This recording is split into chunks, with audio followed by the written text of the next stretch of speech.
मित्रों नमस्कार। अपने बीच भारतीय जनता पार्टी की नेत्री, प्रखर वक्ता, सांसद वांसुरी स्वराज जी आपको संबोधित करेंगी। मेरा विनम्र निवेदन है सांसद वांसुरी स्वराज जी से आपको संबोधित करें।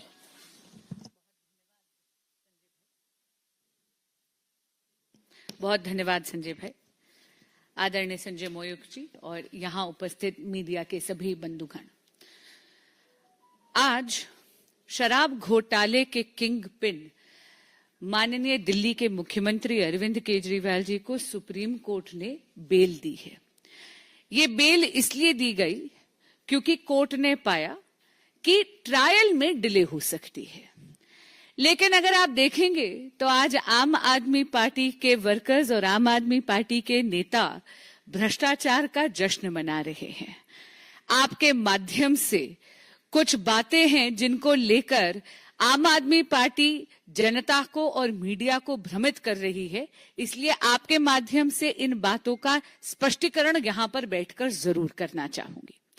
सबसे पहले, अगर आप सुप्रीम कोर्ट का ऑर्डर देखेंगे तो आप ये पाएंगे कि एक बार फिर honourable Supreme Court of India ने ये पाया है कि माननीय मुख्यमंत्री अरविंद केजरीवाल जी की अरेस्ट लीगल है, यानी वैध है।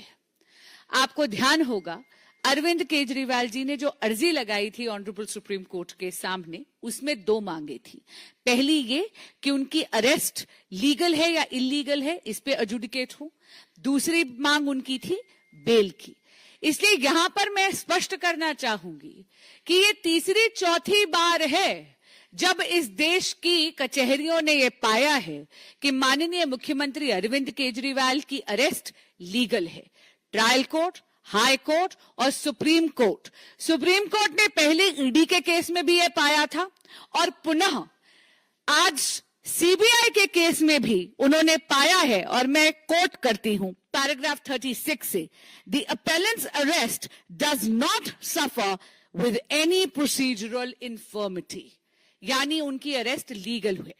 इसका क्या अर्थ है? इसका अर्थ यह है कि जांच एजेंसियों के पास पुख्ता सबूत थे, सफिशिएंट मटेरियल था, काफी सारे तथ्य थे, जिसके कारण यह पाया गया कि अरविंद केजरीवाल जी को अरेस्ट करना जायज है। इसका सीधा अर्थ यह भी होता है कि न केवल अरविंद केजरीवाल जी शराब घोटाले के किंग पिन हैं, बल्कि सर से लेकर पांव तक शराब घोटाले में लिप्त हैं, क्योंकि कचहरियों ने बार बार यह पाया है। आपने देखा होगा आज की कंडीशंस, पैराग्राफ 47 उसका पॉइंट डी उठाकर देख लीजिएगा। अरविंद केजरीवाल जी को रोका गया है किसी भी फाइल पर साइन करने से और सीएम ऑफिस जाने से। क्यों? ईडी का जब आप ऑर्डर सुप्रीम कोर्ट का देखते हैं तो वहां आपको याद होगा कि honourable Supreme Court of India ने एक संकेत दिया था। माननीय मुख्यमंत्री अरविंद केजरीवाल जी को कहा था कि नैतिकता के आधार पर उनको इस्तीफा दे देना चाहिए। जिस तरह वो मुख्यमंत्री की कुर्सी को जकड़ कर बैठे हैं, ये उद्दंडता और उनकी हट से दिल्ली का अहित हो रहा है।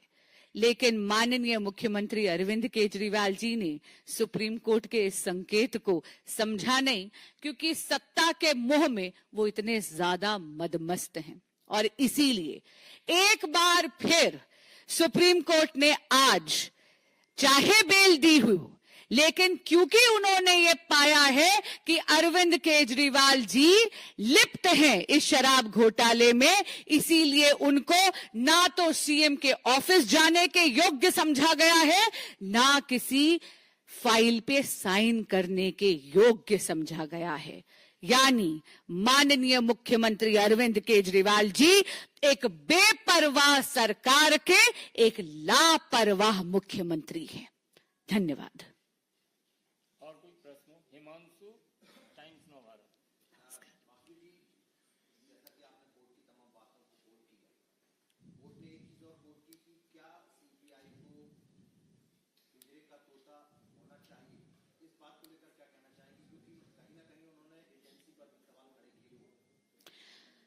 इस सवाल का जवाब आपको सीबीआई और एजेंसीज से पूछना चाहिए।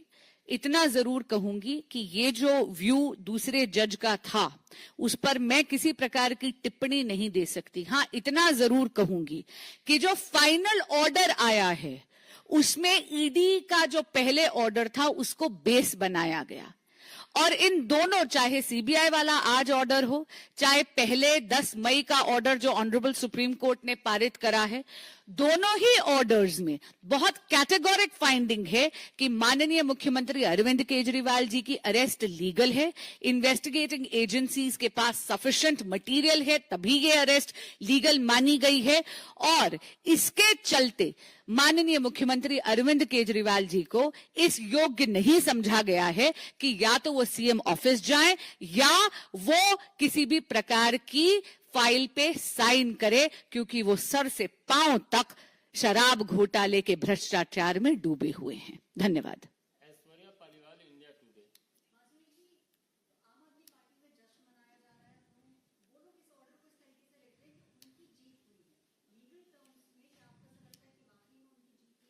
जी बिल्कुल नहीं। जब भी किसी भी ट्रायल में अगर डिले हो रही है, और खास करके क्योंकि शराब घोटाले में नंबर ऑफ विटनेसेस भी ज्यादा हैं और जांच एजेंसियों के पास इतने पुख्ता और काफी ज्यादा बड़ी तादाद में सबूत है, मैं एज अ वकील बात कर रही हूं यहां पर, ऐसे में बेल मिलना एक प्रोसीजरल चीज होती है। अगर आप देखें तो यहां पर किसी भी साधारण व्यक्ति को भी बेल मिलती। लेकिन इतना जरूर कहूंगी कि आम आदमी पार्टी की एक पुरानी आदत है प्रचार प्रसार और भ्रष्टाचार। आज वो अपने भ्रष्टाचार का जश्न जरूर मना रहे हैं। अंकित गुप्ता, एबीपी।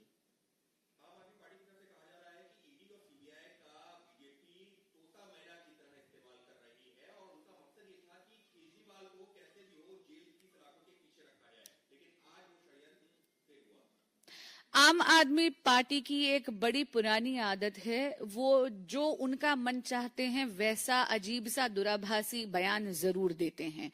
मैं ये उनको याद कराना चाहूंगी कि ईडी और सीबीआई इंडिपेंडेंट इन्वेस्टिगेटिंग एजेंसीज हैं जो केवल अपना काम कर रहे हैं। जब भी आम आदमी पार्टी ऐसा बयान देती है तो अपनी पुरानी आदत दोहराती है, एक तो चोरी और फिर सीना जोरी। एक चीज मैं उनसे जरूर पूछना चाहूंगी, क्या उनका इस देश की न्याय प्रणाली पर विश्वास नहीं है?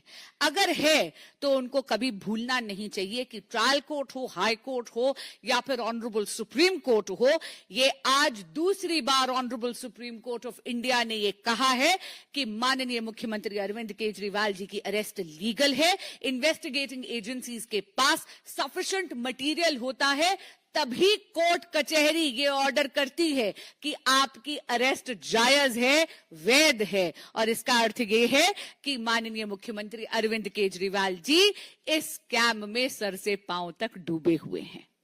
अंबुज पांडे, पीटीआई। केजरीवाल जी को जमानत के लिए तमाम विपक्ष के नेता जो हैं इस कोर्ट के इस फैसले को वेलकम भी कर रहे हैं, और इसी बहाने बीजेपी को टारगेट लगातार किया जा रहा है। वही आरोप की सीबीआई, ईडी और एजेंसीज का दुरुपयोग बीजेपी करती रही। तो इस चीज में जो है पूरे अपोजिशन की यूनिटी नजर आ रही है, उसको कैसे देखती हैं? चोर चोर मौसेरे भाई। और इतना मैं आपको जरूर कहूंगी, इंडी अलायंस की ये पुरानी आदत है, वो भ्रष्टाचारी और बलात्कारी दोनों लोगों को बचाने का पूरा पूरा प्रयास करते हैं। पर आपके माध्यम से एक बात जरूर स्पष्ट कर दूंगी, भ्रष्टाचार के विरुद्ध भाजपा की लड़ाई चुनावी मुद्दा नहीं है। हमारे लिए ये एक सैद्धांतिक मुद्दा है, और जैसा हमारे यशस्वी प्रधानमंत्री नरेंद्र मोदी जी ने कहा है, न खाऊंगा न खाने दूंगा। भ्रष्टाचार के खिलाफ भारत की जनता के हित में भाजपा की लड़ाई जारी रहेगी।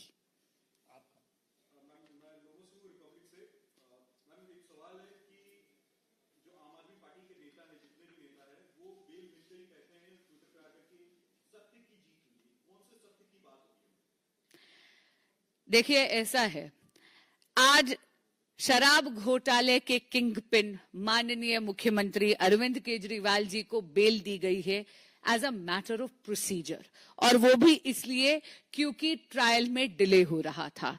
आम आदमी पार्टी जब सत्यमेव जयते लिखती है ट्विटर पे तो ये बहुत दुर्भाग्यपूर्ण बात है। मैं खुद एक वकील हूं। सत्यमेव जयते का मेरे लिए बहुत ज्यादा मायना है। सत्यमेव जयते का इस तरह मखौल उनको नहीं उड़ाना चाहिए। वो शायद भूल रहे हैं, जैसे मैंने कहा, paragraph 36 of the order passed today by the Honorable Supreme Court of India says कि माननीय मुख्यमंत्री अरविंद केजरीवाल जी की अरेस्ट लीगल है।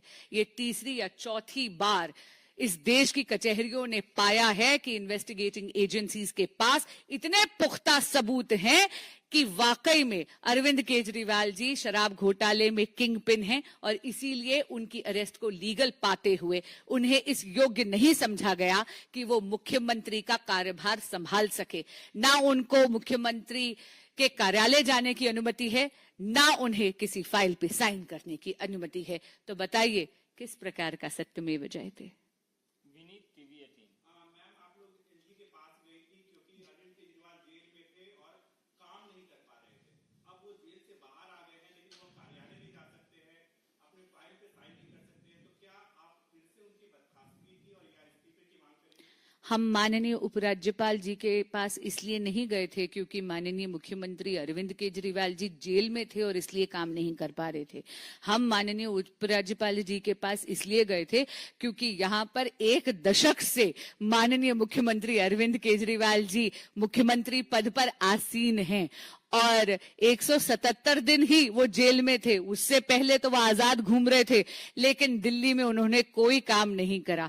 आप यहाँ पर देख लीजिए, जरा सी बारिश हो जाती है तो दिल्ली जल भराव के कारण डूब जाती है। गर्मी आती है तो दिल्ली बूंद बूंद के लिए तरसती है। अभी आगे सर्दी आएगी तो दिल्ली फिर प्रदूषण में लिप्त हो जाएगी।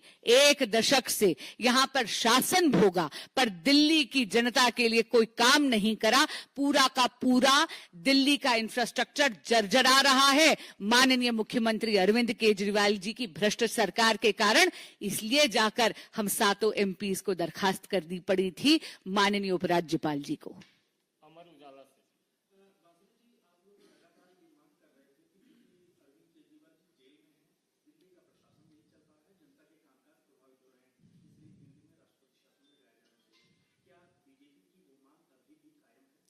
भाजपा ने कभी भी दिल्ली में राष्ट्रपति शासन लगाने की मांग नहीं करी है। आपके माध्यम से ये बात मैं स्पष्ट करना चाहती हूं। लेकिन ये बात बिल्कुल सच है कि माननीय मुख्यमंत्री अरविंद केजरीवाल जी के जो सत्ता का मोह है, जिसके कारण वो सीएम की कुर्सी को जकड़ कर बैठे हैं, इसके कारण उन्होंने दिल्ली के बाशिंदों के अहित में यहां पर एक संवैधानिक क्राइसिस यानी एक कॉन्स्टिट्यूशनल क्राइसिस जरूर उत्पन्न कर रखा है। और कोई प्रश्न? बहुत बहुत धन्यवाद।